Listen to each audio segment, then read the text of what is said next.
Hey divine family, I hope you are doing well. Welcome back to the channel. If you are new here, welcome. This space is all about growth, faith, purpose, encouragement, and a little bit of my lifestyle. Today I want to speak about something that is kind of sensitive: healing. Most of us, if not all of us, have experiences that left us wounded, broken, ruined, discouraged, disappointed, distracted. And in that moment, we need healing so that we are able to move on with our lives. What's tricky about healing is that it often requires you to face what you've been avoiding. That means there are things in life that we do not want to deal with. Pain, memories, mistakes, or emotions that feel uncomfortable.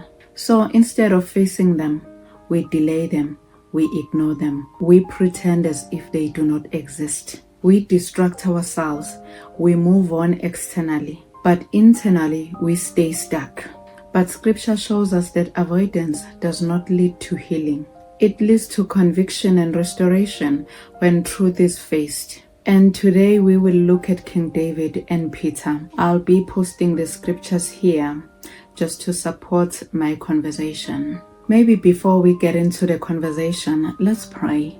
Heavenly Father, we bless your holy name. We glorify you, Almighty God. Thank you again for this opportunity to record this video. Heavenly Father, I pray that you may give us the grace, mighty God, in the name of Jesus, to hear your message in the name of Jesus and to run with it in the name of Jesus. Heavenly Father, I pray, Almighty God, that you may speak to your people beyond my voice, beyond the script I'm looking at, in the name of Jesus Christ of Nazareth, and only use me as a vessel. I pray, Almighty God, that you may touch each and every person that is gonna come across this video in the name of Jesus. I pray, Almighty God, that you may meet them at the point of their need in the name of Jesus Christ of Nazareth. Heavenly Father, I pray in the name of Jesus that they will not hide in the name of Jesus their pain. They will not hide, mighty God, their distractions and mighty God, their disappointments, but they will come naked to you so that you are able to heal them in the name of Jesus Christ of Nazareth. Right now, I quiet every other voice and I pray that your voice may be the only voice that's gonna speak through this video. I pray and I ask in the wonderful name of my Lord and Savior Jesus Christ. Amen. Avoidance feels safe in the moment. If something is painful, it feels easier not to think about it. But what you avoid does not disappear. It stays inside you and begins to shape how you see yourself, how you see your life, how you make decisions. It influences everything that you do. Instead of saying, I went through something, you start thinking or saying, something is wrong with me. But scripture shows a different pattern. God does not want you to live in avoidance. He calls you into truth. Jesus says in John 8 verse 32, and you shall know the truth, and the truth shall make you free. Freedom begins with truth, not avoidance. King David is a powerful example of this truth. In 2 Samuel 11, David falls into sin with Bathsheba and tries to hide it. For a time, he avoids confrontation. But in 2 Samuel chapter 12 verse 7, the prophet Nathan confronts him directly. You are the man. You are the man. At that moment, David can no longer avoid the truth. And this is where healing begins. Because healing often requires you to face what you've been avoiding. Healing, family, is not comfortable. Sometimes it requires you to face your fears, to face your shame, to face your disappointments. But I love David. He responds in repentance, not in denial. Family, if God reveals a sin maybe that is hidden in your life, respond in repentance. Do not try to argue and negotiate and justify yourself. that's not the moment to do that. Repent. In the book of Psalm 51, verse 3-4, he says, "For I acknowledge my transgressions, and my sin is ever before me. Against you, you only have I sinned." David is no longer hiding. He is facing reality before God. And in Psalm 51 verse 10 he prays, "Create in me a clean heart, O God, and renew a right spirit within me." Because he realized that his spirit was impure. His spirit was dark. Remember that he even orchestrated the death or the murder of Bathsheba's husband. Then he cried to God, "Renew a right spirit within me." This is what it looks like when avoidance ends and healing begins. Now let's look at Peter, who was bold and confident about his loyalty to Jesus. In Luke 22 verse 33 he says, "Lord, I am ready to go with you, both to prison and to death." But Jesus warns him that he will deny him 3 times. Not once, not twice, but 3 times. And exactly as Jesus said, it happens. In Luke 22, verse 61-62, then the Lord turned and looked at Peter, and Peter went out and wept bitterly. You know why? It's not a nice feeling not to honor your promise. It's not a nice feeling to disappoint people you love. That moment is emotional collapse. Peter is now forced to face what he has done. And again, we see the principle. Healing often requires you to face what you've been avoiding. But I'm happy that Peter's story does not end in failure. Avoidance feels easier in that moment because truth is uncomfortable. It forces reflection, responsibility, and honesty. But avoidance only delays healing. Delayed truth becomes deeper pain over time. That is why both David and Peter had moments where avoidance ended. David was confronted by Nathan. Peter was confronted by his denial. And in both cases, truth became the doorway to restoration. Ingakho lithi iBhayibheli singathengisi ngeqiniso. Lithi iBhayibheli asimi inkalo zethu ifasiwe ngeqiniso. Because one thing about truth, it will set you free. Once truth is faced, restoration becomes possible. David returns to God through repentance. Peter is restored by Jesus. In John 21 verse 15-17, where Jesus asks him 3 times, "Do you love me?" and then commissions him again, "Feed my sheep." This shows something powerful. God does not discard people who fail. He restores those who return honestly. Maybe today you are realizing something. Maybe you have been avoiding certain things in your life.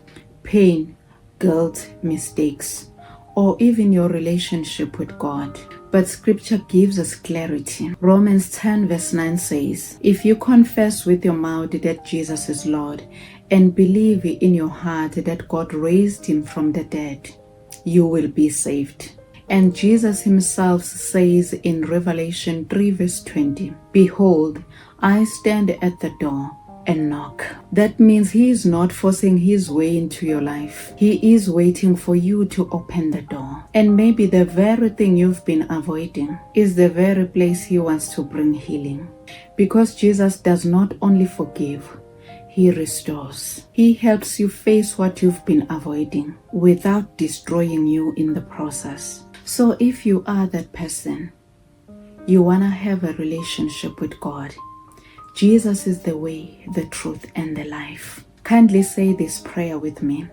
Lord Jesus, I come before you today as I am. I acknowledge that I have been avoiding things in my life that I cannot fix on my own. I believe your word in Romans 10 verse 9, that if I confess you as Lord and believe in my heart, I will be saved. And I hear your invitation in Revelation 3 verse 20. Today I open the door of my heart to you. I believe you died for my sins and rose again. Please forgive me, cleanse me, and make me new. Heal what is broken in me and lead me into truth. From today, I accept you as my Lord and Savior. I surrender my life to you. In Jesus' name, amen. If you have prayed that prayer, the Bible declares in 2 Corinthians 5:17 that you are the new creation. The old is gone, and behold, the new has come. Welcome to the kingdom. Welcome to the newness of life. Your journey begins right now. Let us pray. Heavenly Father, in the name of Jesus, I bless your holy name, Almighty God. I glorify you, O Heavenly Father, in the name of Jesus Christ of Nazareth. Heavenly Father, I thank you for your people that have accepted you as their Lord and Savior. I pray, Almighty God, in the name of Jesus, that mighty God, as the Bible declares, the old is gone and the new has come. In their lives, we welcome new mindsets. We welcome, mighty God, in the name of Jesus, new lifestyle. In the name of Jesus, we come against limitations over their lives. They will run and not get weary. And mighty God, they will walk and faint not. In the name of Jesus Christ of Nazareth, Heavenly Father, I pray in the name of Jesus that you may ignite, mighty God, their prayer lives. Heavenly Father, I pray that you may give them the love for the word of God and the love for prayer in the name of Jesus Christ of Nazareth. Heavenly Father, I pray in the name of Jesus that you may increase their knowledge in the name of Jesus. Heavenly Father, you said in your word, we will seek you and we will find you if we seek you with our whole hearts. In the name of Jesus Christ of Nazareth. Heavenly Father, I pray that in their seeking of you, they will seek you, mighty God, wholeheartedly in the name of Jesus Christ of Nazareth. And I thank you, Almighty God, that as they seek you, they shall find you. Heavenly Father, I pray that they are established in righteousness. Heavenly Father, I pray and I declare that they will not turn back. They will not backslide in the name of Jesus. Heavenly Father, I pray that you may give them, Almighty God, the divine strength, mighty God, to continue, the divine strength, mighty God, to press on in the name of Jesus Christ of Nazareth. Heavenly Father, I pray in the name of Jesus, mighty God, that even those, mighty God, who are stuck, mighty God, internally because of the pain, because of their fears, because of the mistakes that they have done. I pray, Almighty God, that they may open the door, mighty God, of their hearts and surrender to you, mighty God, and know that they cannot fix some of the things on their own, but they need you, Almighty God, in the name of Jesus, to hold them by their hand and, mighty God, journey with them. Heavenly Father, we choose to draw nigh to you. We choose to call upon your name because you said, as we draw nigh unto you, you will draw nigh unto us. In the name of Jesus Christ of Nazareth, we cannot do it on our own. We need you, Almighty God. In the name of Jesus, lead us, direct us, show us the way. In the name of Jesus Christ of Nazareth, I pray, Almighty God, that by your Spirit, guide us, Almighty God. I pray that in everything that we do, you are the driving force and you are the influence. I pray and I ask in the wonderful name of my Lord and Savior Jesus Christ. Amen. Family, if this video spoke to you, make sure that you share it with someone who needs it. Also subscribe and comment. Until next time, family. Keep growing and keep shining. Stay blessed. Have you ever felt broken yet longed to feel whole? In fractured yet whole, embracing strength through faith. Journey through the raw beauty of imperfection, resilience, and divine restoration. This powerful book invites you to embrace your scars, not as flaws, but as sacred marks of growth. Through poetic reflection and heartfelt storytelling, discover how faith transforms brokenness into strength and pain into purpose. Whether you are navigating storms or standing in stillness, this book reminds you you are beautifully broken yet divinely restored. It's not perfection that makes us impactful. It's the courage to shine through the cracks. Fractured Yet Whole is available now, exclusively as an ebook. The link is in the description below, and if you are not sure, feel free to contact me directly.